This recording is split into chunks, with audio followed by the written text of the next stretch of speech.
faites bien de regarder DBS Télévision. Salut à tous et bienvenue dans les brèves de l'écho.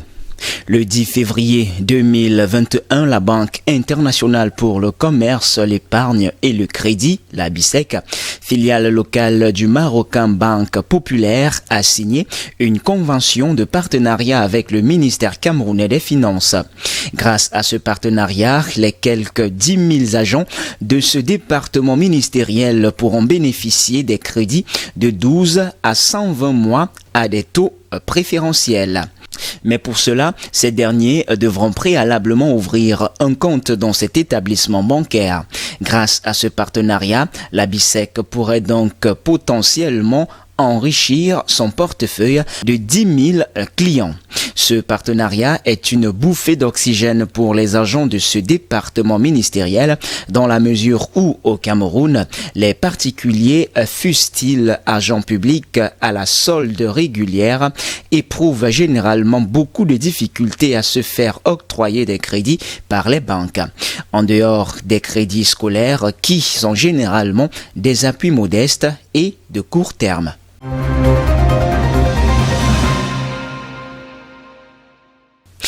Le ministre des Forêts et de la Faune, Jules Dorette-Ndongo, a procédé le 16 février 2021 à Garoua, dans la partie septentrionale du Cameroun, au lancement de la saison cynégétique, période pendant laquelle la chasse est ouverte aux touristes dans les aires protégées. 2021 sur l'ensemble du territoire camerounais. À cette occasion, ce membre du gouvernement a dressé un bilan de la session 2020 marquée du sceau de la pandémie du coronavirus. En effet, dès le déclenchement de la pandémie au Cameroun au premier trimestre 2020 et en raison de la fermeture des frontières décidée par le gouvernement, la saison cynégétique a été aussitôt suspendue. La quasi-totalité des personnes qui viennent chasser dans nos parcs sont des gens venant d'ailleurs. C'est la raison pour laquelle nous avons dû suspendre les activités, explique ainsi le ministre Jules Dorette-Ndongo. À cause de cette suspension brutale des activités, apprend-on officiellement en 2020, les chiffres sont tombés au plus bas. Depuis des décennies, l'on n'avait pas enregistré un chiffre aussi bas, soit 191 chasseurs contre 385 chasseurs en 2019, souligne ainsi le chef du département ministériel en charge des forêts et de la faune. En conséquence, les recettes issues de la chasse sportive dans le pays ont chuté de plus de 620 millions de francs CFA en glissement annuel, passant de 835 millions de francs CFA en 2019 à seulement 211 millions de francs CFA au 31 décembre 2020.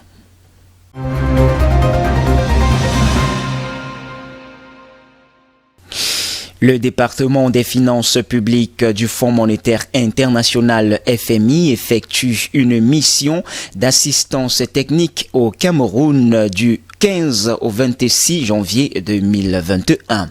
Conduite par Jean-Luc Ellis, elle se fait par visioconférence du fait de la pandémie de coronavirus. Elle a pour objectif d'accompagner les autorités camerounaises dans le renforcement de la gouvernance et de la surveillance financière des entreprises publiques, apprend-on de la Direction générale du budget du ministère des Finances.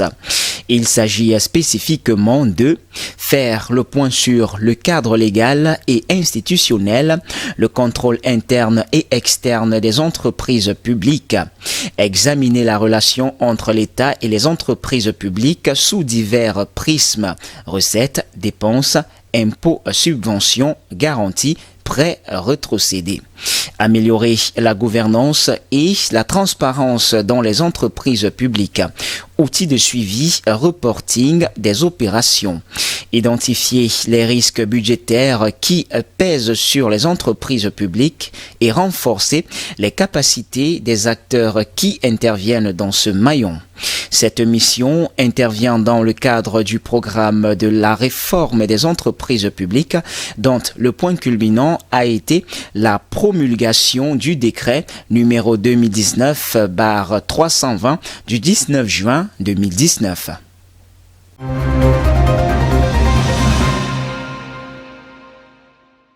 À présent hors de nos frontières, dans 2 arrêts séparés, la justice européenne a jugé conforme aux droits de l'Union les dispositifs mis en place en Suède et en France pour sauver les compagnies aériennes Air France et SAS, laminées par la crise sanitaire, et a ainsi rejeté les recours introduits par la compagnie aérienne à bas coût irlandaise Ryanair. Cette dernière avait saisi la justice en mai 2020. Elle dénonçait des prêts garantis accordés par la Suède à la compagnie scandinave SAS et un report de taxes consenti par l'État français à Air France.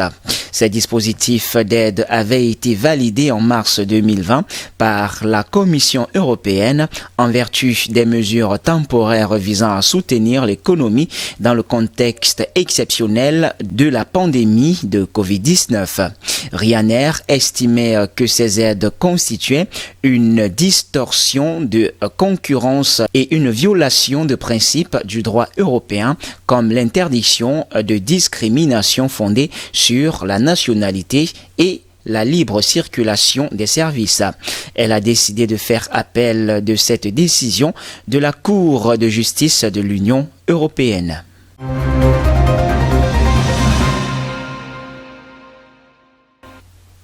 Eh bien, que nous disent les marchés financiers? Ce jour, la bourse de Paris ouvre sans grand changement ce jeudi matin après le repli des places asiatiques et de Wall Street, alors qu'un certain calme semble revenir sur les compartiments obligataires.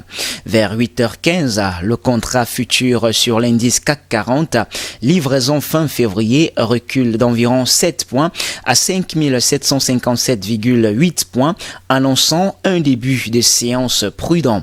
Les marchés d'actions européens avaient tous fini dans le rouge hier mercredi sous le coup de la brusque remontée des rendements obligataires aux États-Unis. Ce matin, les investisseurs restent attentifs à l'évolution du rendement des trésoreries qui a interrompu son redressement autour de la résistance des 1,3%. Le mouvement de vente sur les obligations souveraines de maturité longue s'explique par la perspective de la mise en place d'un gigantesque plan de relance aux États-Unis, susceptible d'amener l'économie en situation de surchauffe et de générer de l'inflation. Le marché obligataire est considéré comme l'un des segments les plus vulnérables des places financières du fait de rendements extrêmement bas et de sentiments qu'ils ne peuvent remplir que dans un seul sens, la hausse. Selon nous, tant que la hausse est progressive, les marchés d'actions peuvent continuer à bien se comporter, expliquent ainsi les équipes de Natixis Investment Manager. Toutefois, les mouvements indisciplinés pourraient effectuer le sentiment des investisseurs, prévient ainsi le gestionnaire d'actifs. Dans ce contexte, donc, les investisseurs ont accordé un intérêt tout particulier à la parution hier soir du compte rendu de la dernière réunion de politique monétaire de la Fed. Eh bien, c'est sur ce qu'on va mettre un point final au bref de l'écho de ce jour. Mesdames, Mesdemoiselles et Messieurs, merci de nous avoir suivis. Les informations, comme toujours, se poursuivent sur notre antenne d'IBS Télévision. Restez donc des nôtres naturellement.